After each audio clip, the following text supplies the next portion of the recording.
Quieres paz, y la vida te entrega conflicto. Pides una señal, y recibes silencio. Buscas una verdad espiritual, y encuentras dos verdades peleando dentro de ti. Ahora presta atención. Esto no es un error del camino, puede ser el propio camino. Porque las enseñanzas espirituales más profundas casi nunca llegan en frases ordenadas. Llegan como paradojas, ideas que parecen contradecirse, pero que, cuando las sostienes el tiempo suficiente, empiezan a abrir una grieta en la realidad. Y aquí está el riesgo. Si usas la espiritualidad como anestesia, las paradojas te van a incomodar. Rompen certezas, desarman identidades frágiles, exponen tu necesidad de control. Y si intentas resolver eso demasiado rápido, puedes caer en dos trampas. O te vuelves cínico, o te vuelves crédulo. Voy a guiarte por este territorio con dos brújulas clásicas, Laozi, Tao Te Ching y Kierkegaard, un maestro de lo indecible y un especialista en el choque entre fe y razón. Y la pregunta que quiero dejarte ahora es, ¿y si la contradicción que más te irrita fuera exactamente la puerta que estás evitando? Quédate hasta el final, porque voy a entregarte una recompensa clara, un mapa de lectura, en 3 claves para reconocer cuándo la paradoja es sabiduría y cuándo es solo confusión disfrazada. Si esto te interesa, deja tu like y suscríbete, porque hoy vamos a atravesar el lugar donde la mente se dobla y la percepción despierta.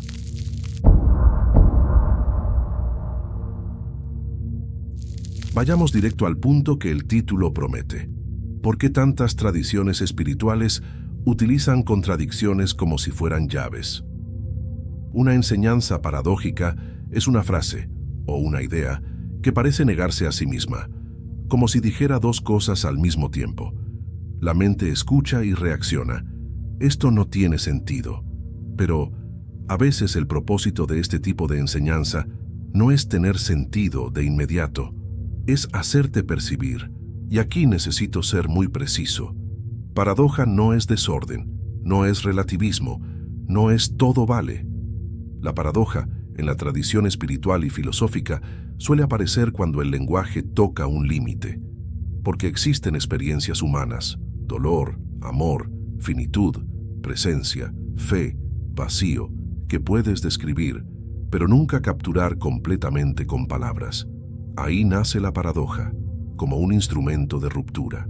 Para no quedarnos en lo abstracto, piensa en algo muy simple. Puedes pasar horas leyendo sobre paz interior y aún así seguir en guerra por dentro. Porque información no es lo mismo que transformación. Una paradoja intenta atravesar justamente esa capa. No te ofrece un concepto cómodo, te da un choque que te obliga a mirar lo que hay detrás del concepto, y eso explica por qué las paradojas aparecen en tradiciones muy distintas. Cuando alguien intenta hablar de lo sagrado, muchas veces entra en un campo llamado apofático. Lo explico de forma simple. Lo apofático es hablar de Dios por lo que no es, porque cualquier definición termina siendo una reducción. En lugar de decir Dios es esto, se dice Dios no cabe en esto. Esta teología negativa existe, por ejemplo, en corrientes del cristianismo y también en otras tradiciones místicas. La lógica es clara. Nombrar demasiado puede convertirse en idolatría mental. Existe otra herramienta que aparece en Oriente, especialmente en el Zen, el koan. El koan es un enigma deliberadamente imposible, creado para interrumpir el piloto automático de la mente. No es un rompecabezas para resolver, es un espejo que muestra a la mente intentando controlarlo todo. Detrás de todo esto hay un mecanismo psicológico muy concreto. La mente ama la previsibilidad. Busca una línea recta, pero la vida no es una línea recta. La vida es tensión, ambivalencia, pérdida y ganancia mezcladas. Por eso la paradoja no llega como explicación, llega como invitación, una invitación peligrosa incluso, porque aquí están los riesgos reales de este tema y quiero dejarlos claros para que sepas dónde estás pisando. Si usas la paradoja como excusa para confundir a los demás, te conviertes en manipulador. Si usas la paradoja para huir de la responsabilidad, te conviertes en alguien que espiritualiza todo y no vive nada. Y si rechazas cualquier paradoja, puedes quedarte atrapado en una espiritualidad infantil, esa que solo funciona cuando todo está claro, fácil y bonito.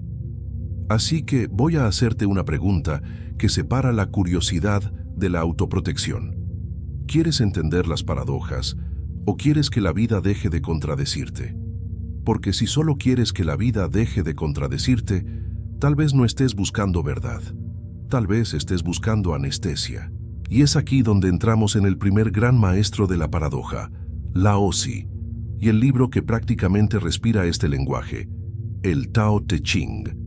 En el próximo capítulo te mostraré cómo Lao Tzu usa las contradicciones no para confundir, sino para señalar un lugar en ti que existe antes del control.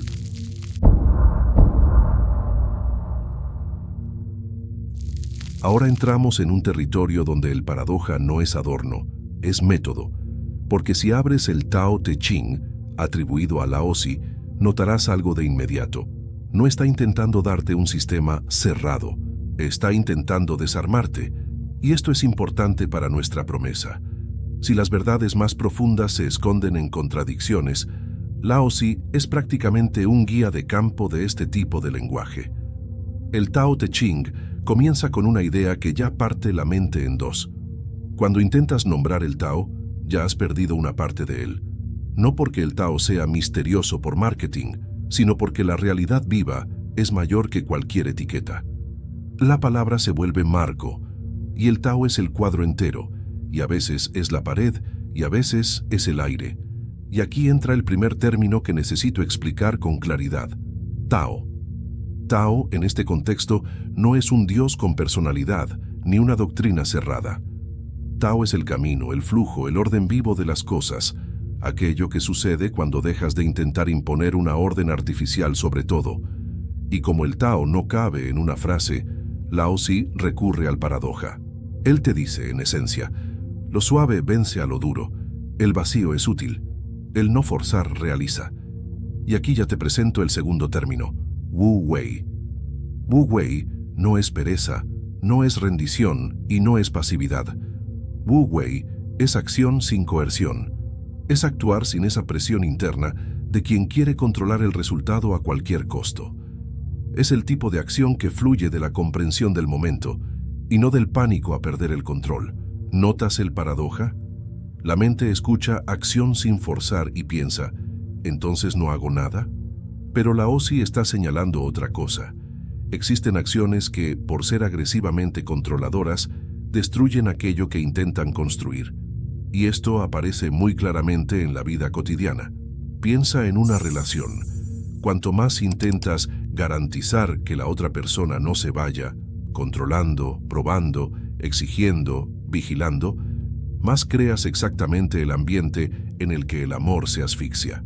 O piensa en la creatividad. Cuanto más intentas producir una idea genial ahora, más contraes la mente y menos crea. O piensa en el sueño. Cuanto más fuerzas el dormir, más despierto quedas. Esto es el Tao Te Ching, hablándole a tu vida real, sin misticismo barato. El esfuerzo equivocado es un tipo de violencia contra la naturaleza de las cosas. Y aquí tocamos uno de los paradoxos más bellos, el vacío útil. La mente mira el vacío y lo llama carencia. Lao Tzu mira el vacío y lo llama espacio.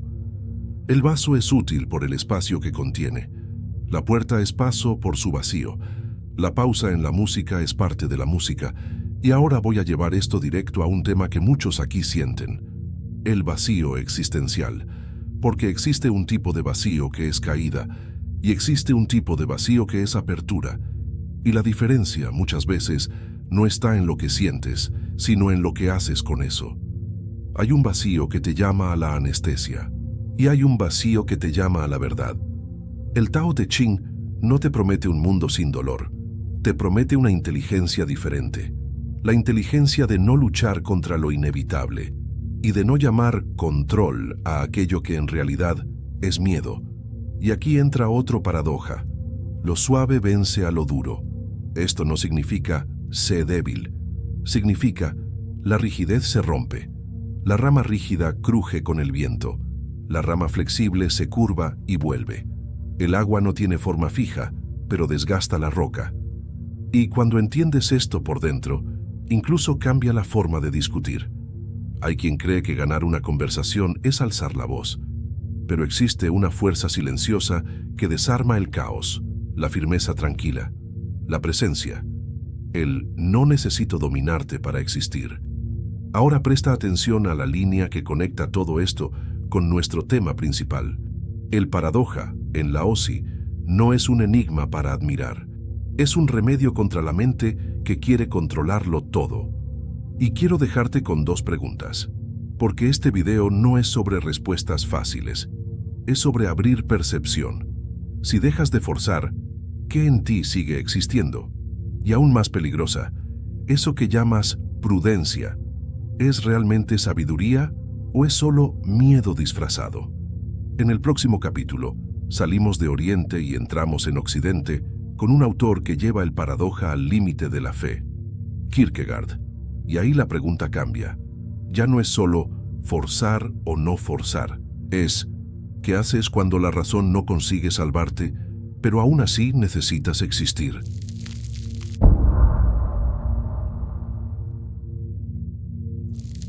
Ahora respira, porque salimos del paradojo como flujo y entramos en el paradojo como herida existencial. Si Laozi parece decirte, deja de forzar y escucha el camino, Kierkegaard, en el corazón de su obra, susurra algo mucho más peligroso. A veces tu razón llegará hasta el borde, y aún así tendrás que vivir. Y aquí muestro la base de mi autoridad en este tema. No se puede hablar seriamente de enseñanzas espirituales paradójicas sin enfrentar lo que Kierkegaard llamó el punto donde la existencia exige un precio. Él no escribe como quien construye una teoría bonita. Escribe como quien mira al abismo y se rehúsa a mentir sobre ello. En Temor y Temblor, Kierkegaard coloca al lector frente a una historia que atraviesa siglos. Abraham, llamado a sacrificar a Isaac. Independientemente de cómo leas este relato, religioso, simbólico, psicológico o literario, lo que Kierkegaard hace es exponer un conflicto imposible, el choque entre ética, razón y fe. Y aquí va un término que necesito explicar en su primera aparición, la paradoja de la fe. La paradoja de la fe aparece cuando una persona es convocada a sostener algo que no cabe en una explicación racional completa, sin caer ni en el cinismo, nada tiene sentido, ni en la ingenuidad, todo vale. Kierkegaard llama a esto lo absurdo, pero no en el sentido de ridiculez. Aquí lo absurdo significa la razón no cierra la cuenta, y aún así la existencia exige una decisión. De ahí nace el segundo término, el salto. El salto no es creer sin pensar. El salto es atravesar un límite donde pensar ya no resuelve todo. Es cuando descubres que no es falta de inteligencia, es falta de suelo. Y aquí aparece el riesgo, y necesito advertirte con total claridad. El riesgo de usar la fe como excusa para cometer violencia. El riesgo de convertir el misterio en licencia para la irresponsabilidad. El riesgo de confundir llamado con impulso, delirio o ego disfrazado. Kierkegaard no defiende un mundo sin ética. Él revela una tensión real. Existe un punto en el que la vida no ofrece garantías limpias. Y cuando intentas convertir todo en prueba, puedes perder lo esencial, la decisión interior. Esto también aparece en Migajas filosóficas, cuando insiste, de una manera muy particular, en que ciertas verdades no solo se conocen, se viven. Como si la verdad no fuera solo información que se acumula, sino una transformación que te atraviesa. Y en el post-scriptum conclusivo no científico, profundiza aún más esta herida. La existencia es subjetiva en el sentido más serio de la palabra. No subjetiva como opinión superficial, sino subjetiva como es en ti donde la vida sucede. Ahora deja que esto toque lo cotidiano, porque es aquí donde el video necesita alcanzarte. ¿Alguna vez viviste un momento en que elegir significaba perder de cualquier modo? Quedarte en una relación y perderte a ti mismo. oírte y perder un futuro imaginado, decir la verdad y perder aprobación, o callar y perder el respeto interno. Seguir un llamado creativo y arriesgar estabilidad, o quedarte seguro y enfermar por dentro. La mente quiere garantías, la mente quiere 100% de certeza, pero la vida real casi nunca ofrece eso, y es ahí donde Kierkegaard entra como una cuchilla. Te obliga a preguntarte si quieres la fe, o si quieres control usando el nombre de Dios. Te obliga a reconocer cuando tu prudencia es en realidad miedo bien vestido, y cuando tu espiritualidad es una forma elegante de no arriesgar nada. Así que te hago la pregunta que separa a quien solo consume contenido de quien realmente está escuchando. Si no pudieras probar el sentido de tu vida a nadie, ¿seguirías eligiendo vivir de la misma manera? Porque aquí está el paradojo final. Para Kierkegaard, la fe no es consuelo, es un acto interior frente a lo indecible. Y ahora la transición es natural. Si la OSI te enseñó la acción sin coerción, Kierkegaard te coloca ante otra capa. Hay momentos en que el problema no es la acción, sino tu relación con la certeza. En el próximo capítulo, miraremos esto con lupa desde la psicología y la psiquiatría de forma directa y factual. ¿Por qué los paradojos agitan tanto la mente? ¿Por qué la ambigüedad genera ansiedad? ¿Y por qué algunas personas colapsan cuando no tienen una respuesta lista? Y si esto ya está moviendo algo dentro de ti, deja el like ahora, porque el algoritmo entrega mejor este tipo de contenido a quienes realmente lo necesitan cuando señalas interés.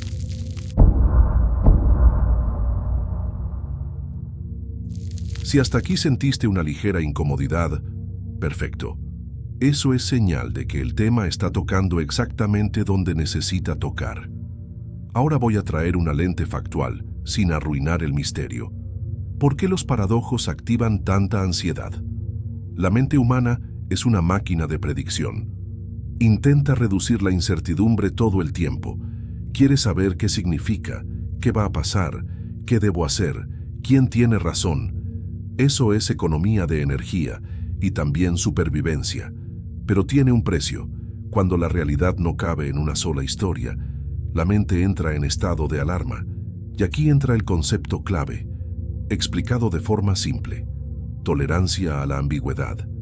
Es la capacidad de soportar el todavía no sé, sin desmoronarse por dentro, sin necesitar correr hacia una respuesta inmediata solo para aliviar la tensión. El paradojo hace exactamente lo contrario de lo que la mente desea. Aumenta la ambigüedad. Dice, dos cosas pueden ser verdaderas al mismo tiempo, y para muchas personas eso se siente como una amenaza, porque la amenaza no es solo no entender, la amenaza es esta: si no entiendo, no controlo. Si no controlo, no existo con seguridad. Por eso el paradojo golpea directamente tres áreas muy humanas. Identidad, cuando te defines por certezas: yo soy esto, la vida es aquello. Los paradojos rompen la armadura, y entonces aparece un miedo primitivo. Si no tengo una narrativa clara, me convierto en nadie. Ansiedad. La ansiedad, de forma directa, es el cuerpo reaccionando a un futuro incierto como si fuera un peligro presente. Y los paradojos son incertidumbre concentrada. Obligan al cerebro a buscar una salida. Rigidez mental. La rigidez mental es cuando la mente solo acepta una forma de interpretar la realidad. Parece fortaleza, pero muchas veces es fragilidad, porque cualquier contradicción se convierte en crisis. Ahora te doy un ejemplo cotidiano, muy simple, que casi todos aquí ya han vivido. Dices, quiero paz, pero vives alimentando una guerra interna con comparación, exigencia, culpa, prisa y necesidad de aprobación. La mente intenta resolver eso con frases hechas, pero el paradojo te obliga a mirar la verdad desnuda. Tal vez quieres paz, pero también eres adicto al control. Y control y paz rara vez viven en la misma casa. Atención, esto no es para que te culpes, es para que te des cuenta, porque llega un punto en que la espiritualidad se vuelve solo una forma elegante de huir de lo que sientes. Y los paradojos aparecen como una pregunta viva. ¿Quieres tener razón o quieres estar entero? Y aquí va otra pregunta, todavía más silenciosa, pero devastadora. ¿Qué parte de ti necesita una respuesta inmediata solo para no sentir? En el próximo capítulo vamos a tejer esto con la teología y la espiritualidad, sin convertirlo en un sermón. La idea de lo sagrado como una oscuridad luminosa. Un lugar donde no saber no es fracaso, es tránsito.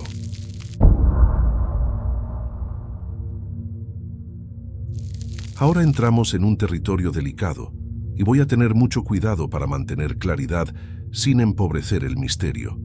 Existe una idea antigua, presente en corrientes místicas, de que lo sagrado a veces se manifiesta como una especie de oscuridad luminosa. Voy a explicarlo sin demasiada poesía. Es cuando no tienes una respuesta, no tienes una sensación agradable, no tienes ninguna señal, y aún así hay una presencia. Un tipo de realidad que no depende de tu control. Y aquí vuelve aquel término que mencionamos al inicio, apofático. Apofático es cuando reconoces que ciertas cosas, especialmente Dios, lo absoluto, el misterio, el sentido último, no caben en una definición. Entonces, en lugar de intentar encerrar lo sagrado en frases, aprendes a acercarte por negación. Esto no es, esto tampoco, todavía no. Puede sonar abstracto, pero piensa en una experiencia humana sencilla. Cuando intentas explicar un duelo profundo, notas que el lenguaje no alcanza. Cuando intentas explicar un amor que te atravesó, también falta lenguaje. La teología mística siempre supo esto. Lo sagrado no es un objeto dentro del mundo para ser dominado, es un horizonte, y cuando intentas reducir un horizonte a una fórmula, creas un ídolo mental. Una imagen de Dios que sirve más a tu ansiedad que a la verdad. Ahora, entrelazando con los dos pilares del video, Laozi, en el Tao Te Ching, apunta al Tao como algo que escapa al nombre. La realidad viva no cabe en la etiqueta. Kierkegaard apunta a la fe como atravesamiento. Llega un punto en el que la razón no cierra la cuenta. Y aún así, existe un llamado interior. ¿Lo ves? Están hablando el mismo idioma, por caminos distintos. El límite del lenguaje es el comienzo de la experiencia.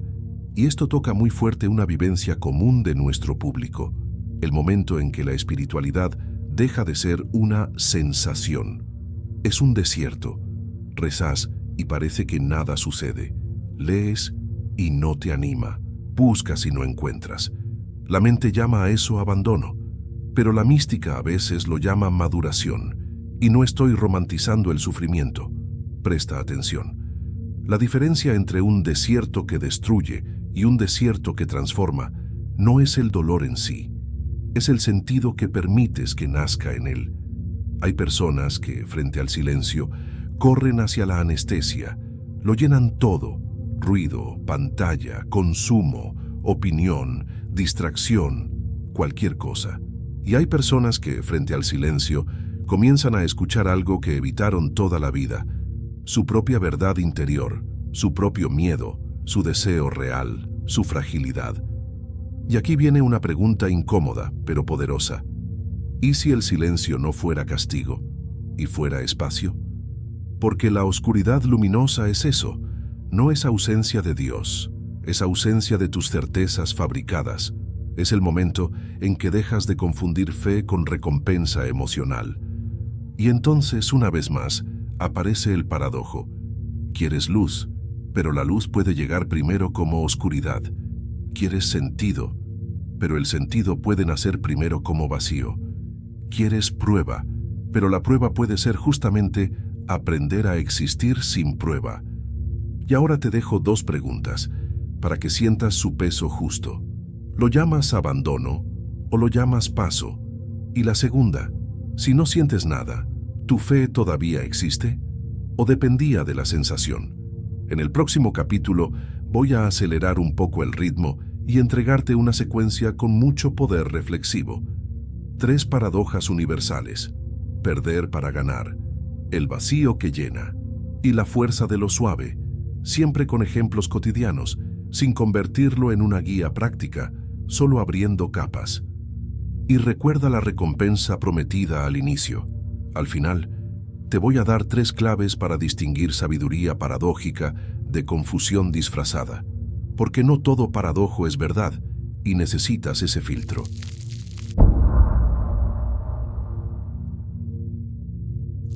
Ahora quiero darte 3 paradojas que aparecen en muchas tradiciones, a veces con nombres distintos, pero siempre con el mismo efecto. Desmontan tu piloto automático, y lo haré de la forma correcta. Concepto breve, ejemplo cotidiano, y la pregunta que queda vibrando: perder para ganar. A la mente esto le resulta insoportable, porque perder suena a fracaso, pero en el lenguaje espiritual y existencial, perder muchas veces significa soltar una identidad que ya se volvió prisión. Pierdes la máscara, pierdes la necesidad de agradar, pierdes la ilusión de que todos tienen que entenderte, y entonces ganas algo que no es felicidad instantánea. Ganas entereza. Ejemplo cotidiano. Hay personas que viven dentro de un personaje, el fuerte, el correcto, el espiritual, el que nunca falla, el que nunca se derrumba. Pero ese personaje es caro, cuesta honestidad, intimidad, presencia. Entonces, la vida hace lo que la vida hace, rompe el personaje, y tú llamas a eso crisis. Pero a veces la crisis es el comienzo de volver a ser real. Pregunta: ¿qué estás llamando pérdida que tal vez sea liberación? El vacío que llena. Esta es la paradoja más incomprendida, porque toca directamente el vacío existencial. La mente mira el vacío y piensa: falta. Pero muchas tradiciones lo miran y piensan: espacio. El vacío puede ser el intervalo donde nace el sentido, no como una frase hecha, sino como percepción.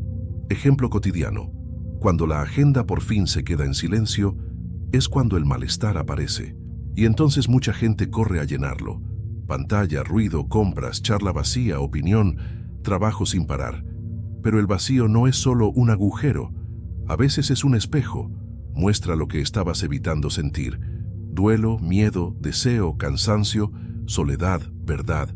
Y eso es peligroso porque la verdad tiene un precio. Tendrás que cambiar algo, aunque sea por dentro. Pregunta: ¿qué aparece en ti cuando no existe ninguna distracción? La fuerza de lo suave. Esto es la OSI en estado puro, pero también es una ley humana. Lo rígido da sensación de poder. Lo suave parece frágil, pero en la vida real, la rigidez suele quebrarse, y la suavidad, cuando es madura, suele atravesar. Ejemplo cotidiano. Una persona firme y serena puede cerrar una discusión sin humillar a nadie. No necesita ganar a gritos, gana desde el eje. Eso desconcierta, porque mucha gente solo conoce 2 modos: dominar o ser dominado. La suavidad madura es un tercer modo: presencia sin violencia. Aquí hay un riesgo. Si confundes suavidad con sumisión, te pierdes. Pero si confundes dureza con fuerza, te endureces por dentro, y llamarás a eso madurez. Pregunta: ¿te estás volviendo más fuerte o solo más duro? Ahora junta las 3 paradojas en un solo mensaje. Perder puede ser volver a ti. El vacío puede ser espacio para la verdad. La suavidad puede ser la fuerza más estable. Y si esto te está moviendo por dentro, deja un comentario diciendo cuál de estas 3 paradojas te toca más hoy: perder, vacío o suave. Yo leo, porque eso también me ayuda a saber qué capítulos profundizar en los próximos videos. En el próximo y último capítulo, cerraré con la recompensa prometida. 3 claves para distinguir la sabiduría paradójica de la confusión disfrazada. Porque sí, hay paradojas que liberan, y hay paradojas que solo te enredan.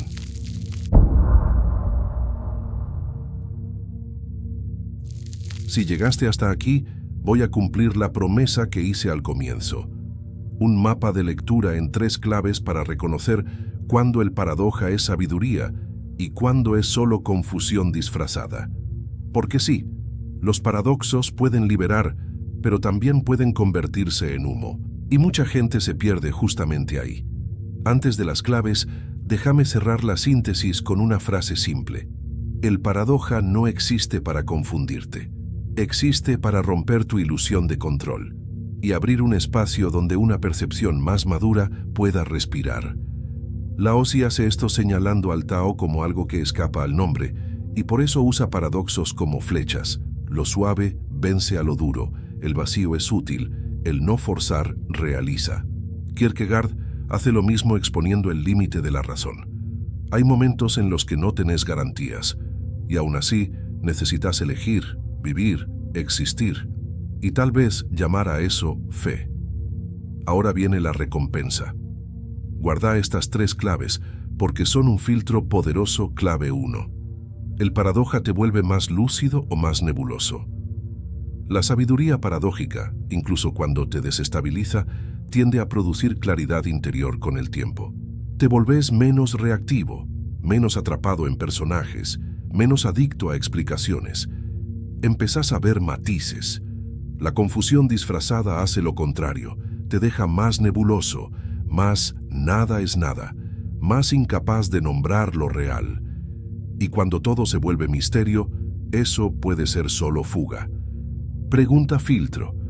Después de este paradoja, ¿te volviste más honesto con la vida o solo más cómodo para no decidir? Clave 2. ¿El paradoja te llama a la responsabilidad o te da una excusa? El verdadero paradoja no te ofrece un coartada moral, te llama a una responsabilidad más profunda. Laozi no está diciendo no hagas nada. Está diciendo no conviertas la ansiedad en acción violenta. Kierkegaard no está diciendo hace cualquier cosa en nombre de la fe. Está mostrando el peso del interior y el riesgo de mentirte a vos mismo. Cuando el paradoja se vuelve excusa, se vuelve veneno. Ah, todo es paradójico, entonces no necesito cambiar. Ah, todo es misterio, entonces no necesito enfrentar nada. Pregunta filtro.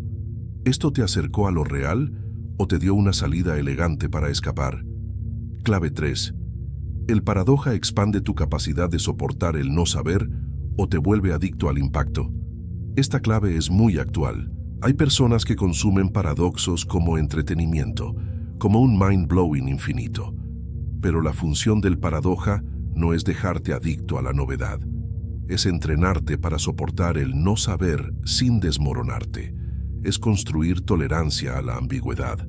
Esa madurez interior que no necesita respuestas inmediatas para existir. Si solo buscas impacto, no profundizas. Solo cambias de confusión. Pregunta final. ¿Esto te dio más presencia o solo más estímulo?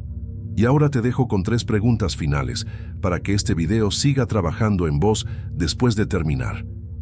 ¿Qué parte de vos necesita certeza para sentirse segura? Si no pudieras explicar tu fe, ¿seguiría existiendo? ¿Qué contradicción hoy puede estar intentando enseñarte a ser más humano? Si este video te incomodó, puede ser que haya funcionado.